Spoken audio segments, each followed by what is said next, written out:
The OnePlus 9, or as I like to call it, the 10. This phone has become an awkwardly placed phone. At $729, this is no longer that far from the $800 Samsung S21 or the $830 iPhone 12, and it cost even more than the sub $700 Zenfone 8, all coming in at either the same or better processing units.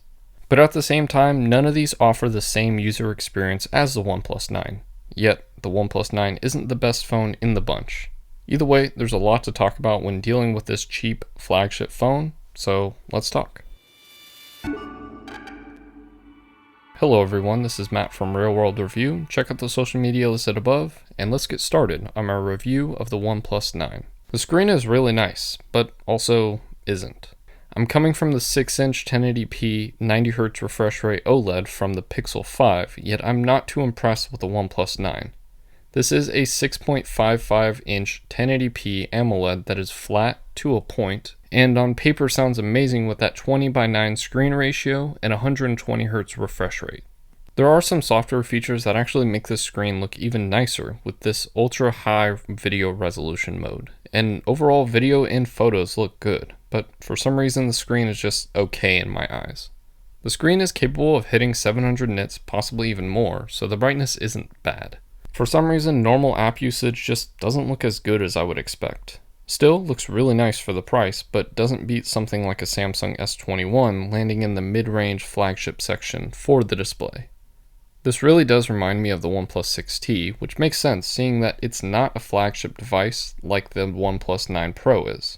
Still, most people won't have issues with this screen, with most of the people I would show being impressed by this screen. There are a few extras like the hole punch for the aging camera and a very low fingerprint scanner. It's honestly strange how low it is, but it works pretty well. With that said, you do get face unlock, so I like using that better because it's faster. Lastly, we have double tap to wake and sleep, and we also have the always on display. But here's the weird thing. So when the phone is on the always on display, it seems to always hit 120Hz refresh rate. Unlock the phone to the home screen and it drops to 60Hz. This happens in most apps when you aren't scrolling, but some apps like YouTube run at 60Hz fixed, but the 120Hz on the always on display definitely doesn't help the battery life. Either way, the refresh rate looks nice in most apps, but does drop frames somewhat frequently. Hopefully a software fix can remedy this, seeing that OnePlus got caught throttling non-benchmark apps for battery savings.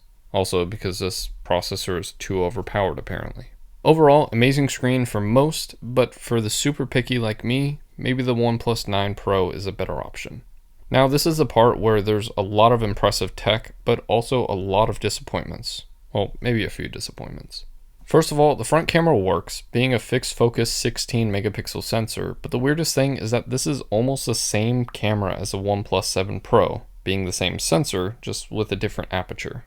This wouldn't be too weird or even that bad, but the OnePlus Nord has a 32 megapixel sensor and is capable of 4K video at 60 frames per second, while the OnePlus 9 and the OnePlus 9 Pro can only shoot at 1080p at 30 frames per second. It's just a very weird setup for phones that cost 2 to 3 times as much as the Nord. Either way, shots look good, but they do need some help. As for the rear camera, different story, but with some flaws. The main camera is a stunning 48 megapixel sensor that works really well at f1.8 aperture, but lacks optical image stabilization, something that OnePlus introduced and has kept since the OnePlus 6. It's weird that it's missing here. I highly doubt that they saved a lot of money with this omission. Regardless, you get some amazing shots out of this camera, but it's not as detailed as I would like. Overall shots look nice, but you do notice a drop in quality when zooming in when compared to even phones with 12 megapixel cameras. The color can be slightly off too, thanks to the Hasselblad integration. But honestly, I still think that the shots look amazing, with the depth shots feeling deeper than most phones. Again, no optical image stabilization, so make sure you have a steady hand. The other lens is a large 50 megapixel ultra-wide camera, which features a freeform lens, just like the Samsung S21 Ultra did. I'm a fan of this because this alone gives you much nicer shots because now your image is in focus, not a fixed focus. Lastly, there is a monochrome camera with 2 megapixels. That's how I will explain the camera, because that's exactly how OnePlus does. While this phone lacks laser autofocus like the 9 Pro does, and actually makes the back camera area look a little bit nicer than the 9 Pro, the phase detection and continuous autofocus is spot on and was never an issue for me. As for video, you do get 8K video at 30 frames per second. It's more usable than the 8K 24 frames per second from the S20 and S21s, but I will leave a link in the description so you can check out that video, so then this one can stay at 4K 60 frames per second. Speaking of, here's some 4K 60 frames per second video, and yes, you can toggle from the ultra-wide sensor to the standard sensor while recording, something that I couldn't do on any iPhone. With this said, HDR is limited to 30 frames per second and won't work on 4K at 60 frames per second. Still, doesn't look that bad.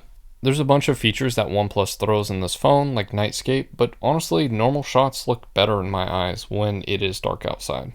It's funny to see how Hasselblad was so involved with this camera, but it looks like it's just in the processing of the photos, seeing that Pro mode is pretty much the same thing you get on the 7 Pro, just now we get focus peaking.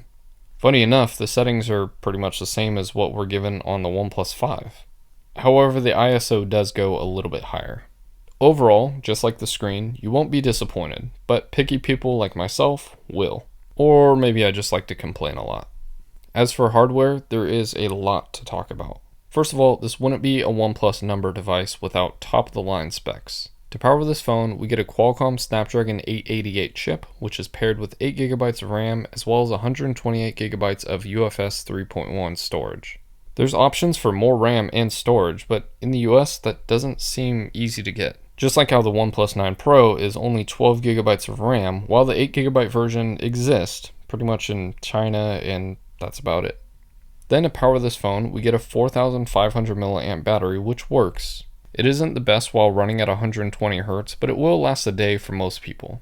This is thanks to the Oxygen OS that runs on top of Android 11, with the beta for Android 12 already out. The software is one of the best when you want a clean and customizable operating system.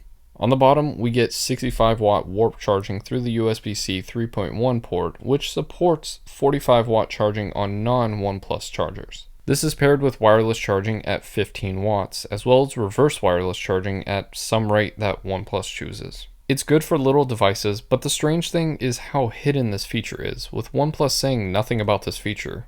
Anywhere, really. Just on the phone.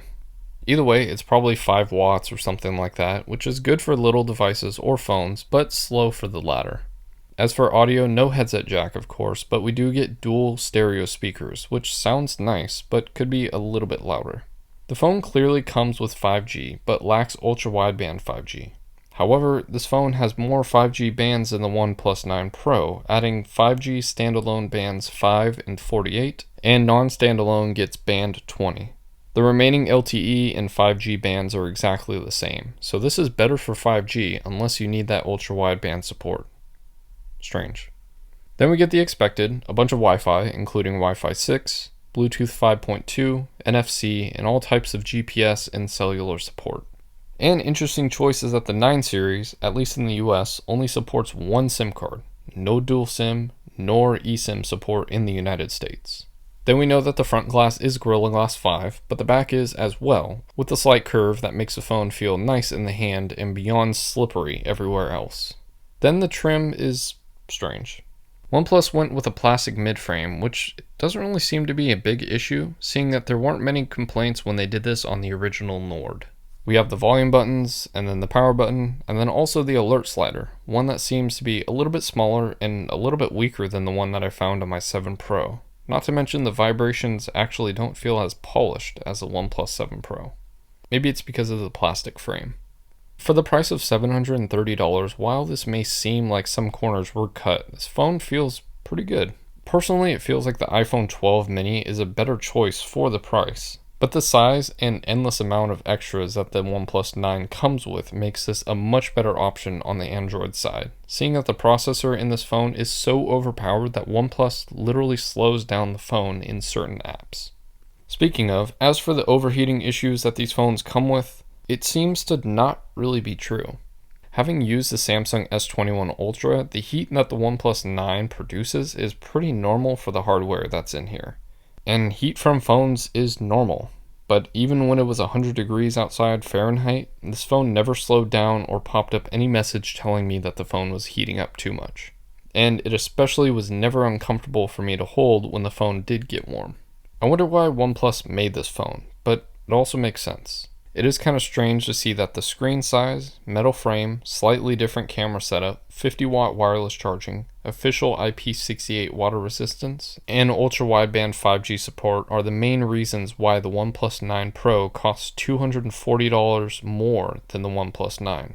Of course, in the US, the low-end 9 and the high-end 9 Pro are sold, so the price difference is actually $340.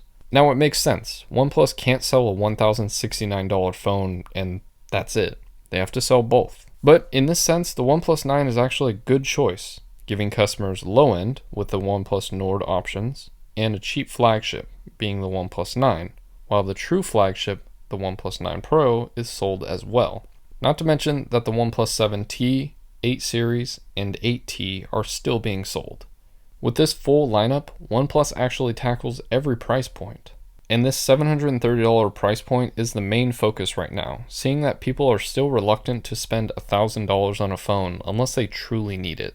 With the OnePlus 9, it isn't the best phone out there because it's not supposed to be. But for the average person that wants a phone that just works and has the works, this is an amazing and smart choice. Just remember that winter mist is super purple and not like a shiny hint of purple like I thought. And that's my review of the OnePlus 9, the phone that is a 10, but also isn't.